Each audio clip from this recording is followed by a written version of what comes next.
एक गांव में हरिया नाम का एक गरीब किसान रहता था। उसके परिवार में उसकी पत्नी और एक छोटी बेटी थी जिसका नाम था सुमन।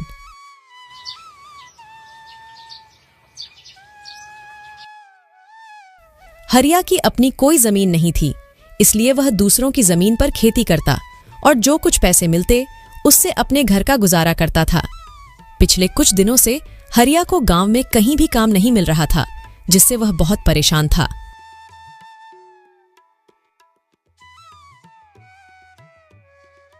आज कुछ कमा के लाए हो या नहीं? घर में खाने के लिए और कुछ नहीं बचा है। बस थोड़े से दाल चावल बचे थे, उसकी मैंने खिचड़ी पका दी है। पिछले कई दिनों से गांव में कोई काम नहीं मिल रहा है। लोगों का कहना है कि अभी इस महीने उनके पास करवाने को कोई काम नहीं है। जब फसलों की कटाई शुरू होगी तब काम मिलेगा। अब मैं तो यह सोचकर परेशान हूं कि इस महीने अगर कोई काम नहीं मिला तो सबके खाने पीने का जुगाड़ मैं कैसे करूंगा। आप चिंता मत करो, भगवान हमारी मदद जरूर करेंगे।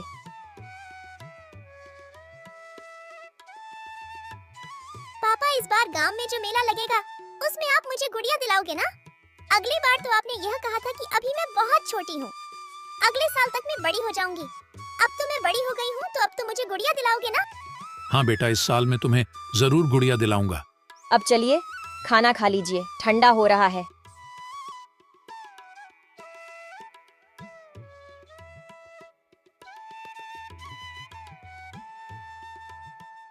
सरला, तुम भी आकर खाना खा लो।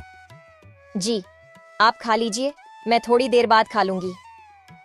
हरिया और उसकी बेटी दोनों खाना खा लेते हैं। तभी उनके दरवाजे पर एक संत की दस्तक होती है। कोई तो कुछ खाने को दे दो, भगवान तुम्हारा भला करेगा। संत की आवाज सुनकर हरिया और उसकी पत्नी बाहर आते हैं। बेटा, क्या तुम्हारे पास खाने को कुछ है?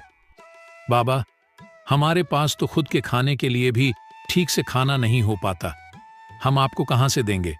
थोड़े से खिचड़ी पकाई थी, वह भी मैं अभी खा लिया हूं। अब हमारे पास कुछ भी नहीं है। रुकिए बाबा, अभी मेरे हिस्से का खाना बचा हुआ है, मैं अभी लेकर आती हूँ।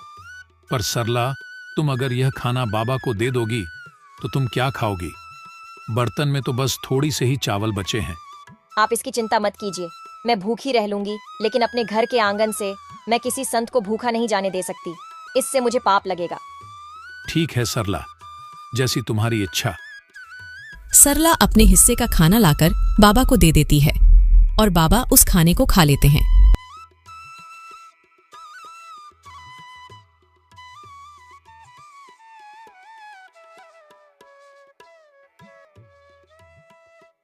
बेटा, तुमने मेरी भूख मिटाई है, मैं तुम्हारा बहुत आभारी हूं। एक भूखे व्यक्ति को खाना खिलाना सच में पुण्य का काम होता है, और यह पुण्य तुमने आज कमा लिया है बेटी।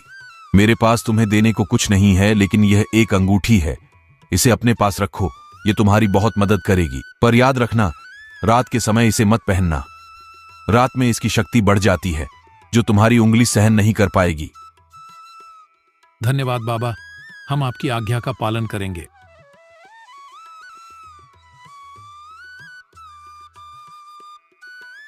संत के जाने के बाद हरिया अंगूठी को देखकर सरला से कहता है, इस अंगूठी में ऐसा क्या है जो बाबा ने हमें इसे देने के लिए चुना?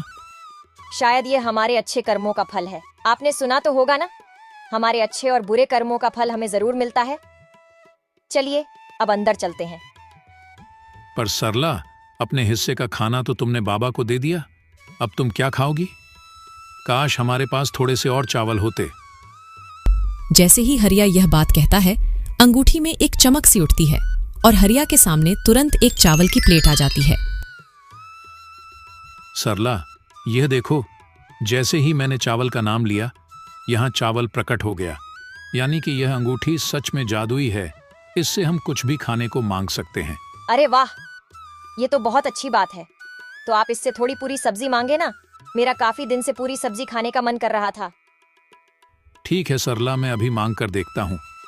हे अंगूठी, हमें थोड़ी सी पूरी सब्जी दे दो। हरिया के कहते ही फिर से अंगूठी में एक चमक सी उठती है और हरिया के सामने पूरी सब्जी की प्लेट आ जाती है। उसको देखकर सरला और हरिया बहुत खुश हो जाते हैं। अरे वाह, कितने दिनों बाद आज पूरी सब्जी देखने को मिली है। चलो अब हम सब बैठकर इसे खाते हैं। ऐसे वह सभी उस दिन भर पेट भोजन करते हैं। अगले दिन सुबह पापा, आज गांव में बहुत बड़ा मेला लगने वाला है। मैंने अपने दोस्तों से सुना था। आज आप मुझे गुड़िया दिलाओगे ना? हाँ मेरी प्यारी गुड़िया, इस बार मैं तुम्हें जरूर गुड़िया दिलाऊंगा।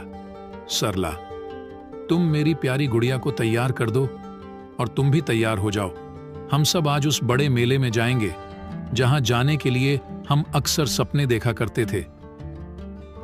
सभी तैयार हो जाते हैं। फिर हरिया अंगूठी से कुछ पैसे मांगता है और उसके हाथ में पैसे आ जाते हैं और फिर वह सब मेले की ओर निकल पड़ते हैं। उस गांव में हर साल एक बहुत बड़ा मेला लगता था जिसमें दूर दूर के गांव से व्यापारी आते थे। उस मेले में तरह तरह की चीज मिलती थी। पापा, वह देखो गुड़िया की दुकान। मुझे गुड़िया दिला दो ना। भैया जरा ये वाली गुड़िया दिखाना। ये लो मेरी प्यारी गुड़िया, ये तुम्हारे लिए। पापा, यह तो बहुत ही सुंदर गुड़िया है। भैया कितना दाम है इस गुड़िया का? जी 50 रुपए। ये लो भैया इस गुड़िया के पैसे। सरला, तुम भी अपने लिए कुछ पसंद कर लो। वहां देखो कितनी सुंदर साड़ी की दुकान है। चलो वहां से तुम्हारे लिए साड़ियां भी पसंद करते हैं।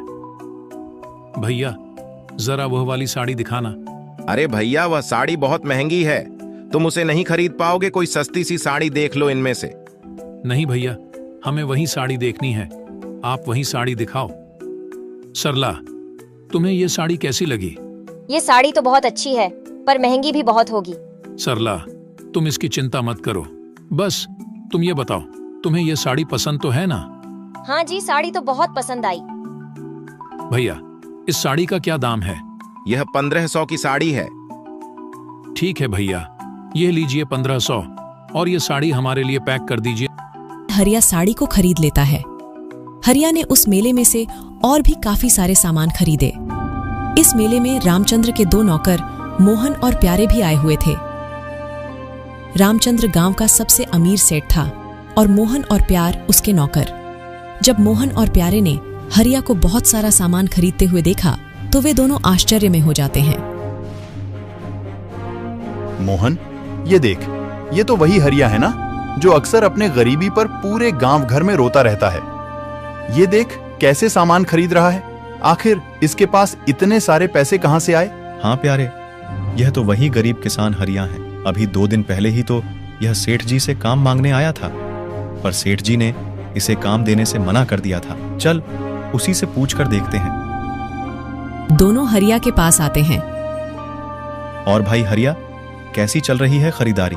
लगता है बहुत सामान खरीदा है आज। हरिया जादुई अंगूठी की बात को छुपाते हुए कहता है। नहीं भाई, बस वह थोड़ा बहुत घर के लिए सामान है बस, और कुछ नहीं। अच्छा हरिया भाई, तुम तो 2 दिन पहले तो सेठ जी से काम मांग में आए थे ना? लगता है तुम्हें कहीं पर काम मिल गया है। हाँ भैया, कहीं और काम मिल गया था तो बस उसी से बच्चों को मेला घुमाने ले आया। अच्छा हरिया भाई, तुम करो खरीदारी, हम चलते हैं। दोनों नौकर वहां से चले जाते हैं। हरिया का परिवार मेला घूमने के बाद घर आ जाता है। आज उनके परिवार के चेहरे पर अलग ही चमकते सभी बहुत खुश थे। पापा, आज तो मेरे पास बहुत सारे खिलौने हैं। अब मैं अपने दोस्तों को यह खिलौने दिखाऊंगी। मेरे पास भी बहुत सारे खिलौने हो गए हैं। हाँ बेटा, क्यों नहीं। अब से तुम्हें जो भी चीज चाहिए तुम अपने पापा से मांग लेना, वह तुम्हें मना नहीं करेंगे। इस तरह हरिया के दिन हंसी खुशी गुजर रहे थे। हरिया ने अंगूठी की मदद से अपने घर के हालातों को सुधार लिया और अंगूठी से कुछ पैसे मांगकर गांव में उसने एक कपड़े की दुकान खोली। दुकान खोलने के साथ ही हरिया की दुकान चल पड़ी। उसकी दुकान पर तरह तरह के कपड़े थे, एक से बढ़कर एक। यह सब हरिया ने उस अंगूठी की मदद से हासिल किए थे। नए नए डिजाइन के कपड़े होने की वजह से हरिया की दुकान पर अक्सर ही लोग की भीड़ रहा करती थी।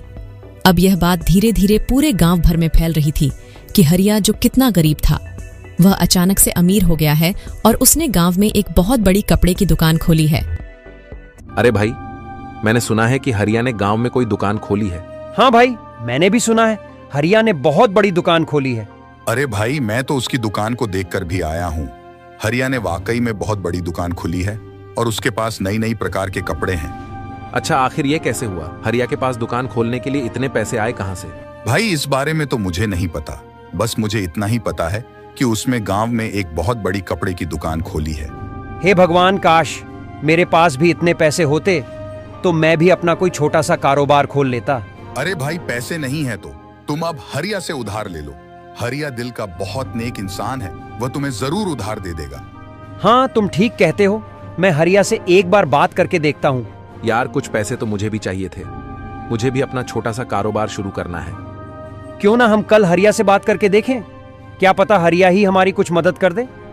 वह लोग इतनी बातें कर ही रहे थे, तभी उन्होंने देखा कि हरिया वहीं से गुजर रहा था। रामू ने हरिया को आवाज लगाई। अरे हरिया भाई, कहाँ जा रहे हो? कहीं नहीं भाई, बस तुम्हारे पास ही आ रहा था। बहुत दिन हो गए थे तुमसे मिले, सोचा तुमसे भी मिलता आऊं। हरिया भाई, मैंने सुना है कि तुमने कपड़े की बहुत ही बड़ी दुकान खोली है। हाँ भाई, बस इसी बारे में मैं तुम्हें बताने आया था। मैंने एक कपड़े की दुकान खोली है और अब उस दुकान से मेरी अच्छी कमाई हो रही है। पर तुमने दुकान कैसे खोली? तुम्हारे पास इतने पैसे कहाँ से आए?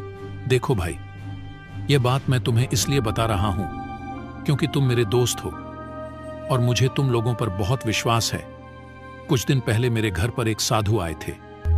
हरिया उन सबको जादुई अंगूठी के बारे में सारी बात बता देता है। जादुई अंगूठी? सच में तुम्हारे पास जादुई अंगूठी है और तुमने उसी से वह दुकान खोली है? हाँ, मैंने उसी से वह दुकान खोली है और मैं यहाँ तुम्हारे पास इसलिए आया हूँ कि तुम भी अगर अपना कोई कारोबार शुरू करना चाहते हो तो बेझिझक आकर तुम मुझसे पैसे ले सकते हो। मैं तुम्हें कारोबार खोलने के लिए पैसे दूंगा।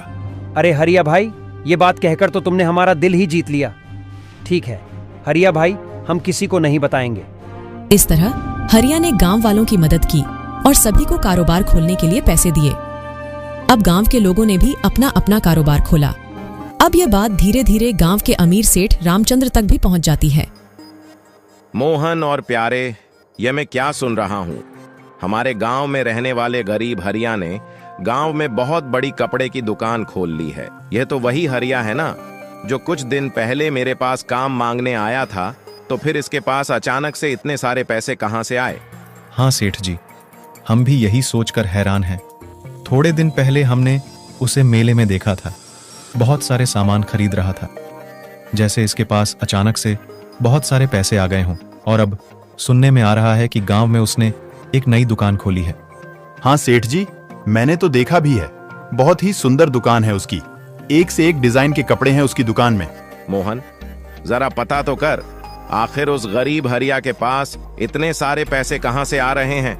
आखिर ऐसी कौन सी लॉटरी लगी है उसके हाथ में जो कुछ ही दिन में वह इतना माला माल हो गया है? रामचंद्र की कहे अनुसार उसके दोनों नौकर अब हरिया पर नजर रखने लगते हैं। हरिया कब जाता है, कब घर आता है, इन सब पर उन दोनों आदमियों की नजर थी। एक दिन जब हरिया रात के समय घर आता है, तब मैं दोनों आदमी चुपके से उसके घर के पास खड़े हो जाते हैं। वह देखते हैं कि रामू अपने हाथ में से अंगूठी निकाल रहा है और अपनी पत्नी से कह रहा है, सरला, अभी मैं इस अंगूठी को निकाल देता हूं। काफी रात हो गई है, सुबह इसे पहन लूंगा। वैसे भी अब हमारे पास भगवान का दिया सब कुछ है। अब इस अंगूठी से हमें और कुछ नहीं चाहिए। मुझे लगता है अब इस अंगूठी को हमें संभाल कर रख देना चाहिए, क्योंकि अब मेरा कारोबार भी काफी अच्छा चल रहा है। तो अभी हमें इस अंगूठी की जरूरत नहीं है।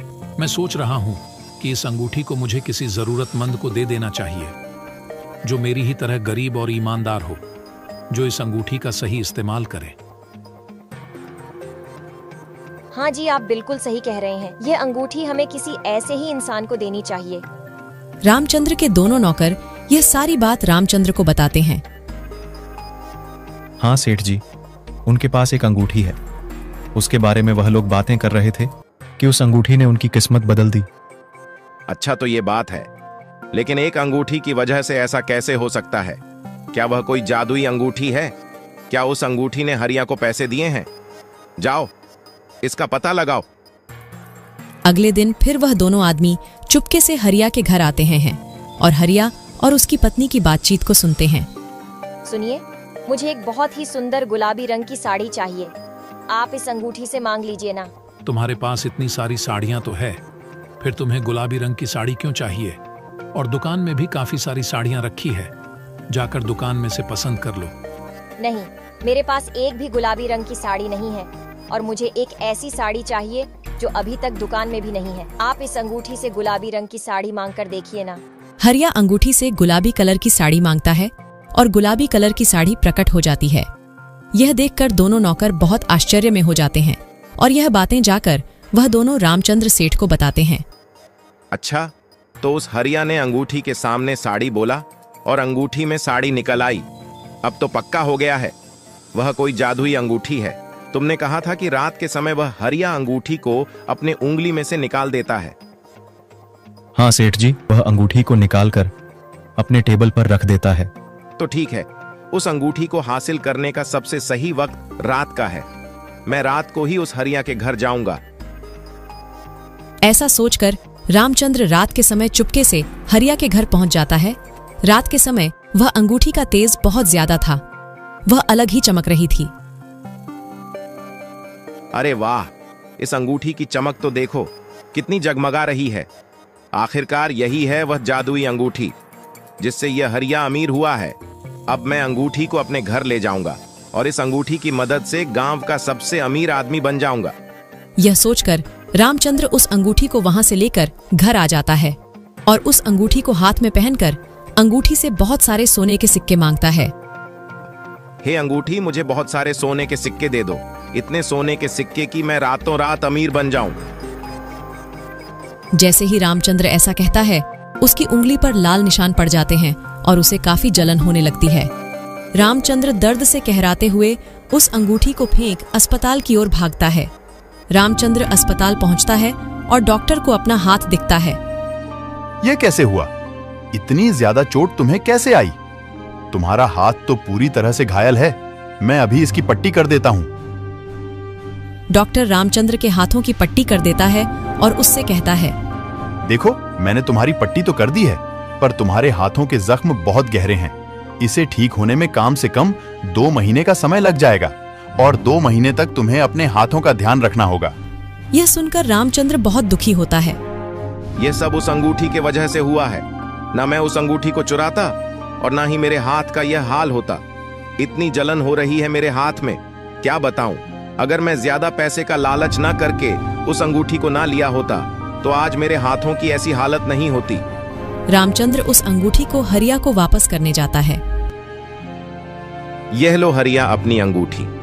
कुछ वक्त के लिए मेरे मन में इस अंगूठी के प्रति लालच आ गया था, पर इस अंगूठी ने मुझे अच्छा सबक सिखाया है।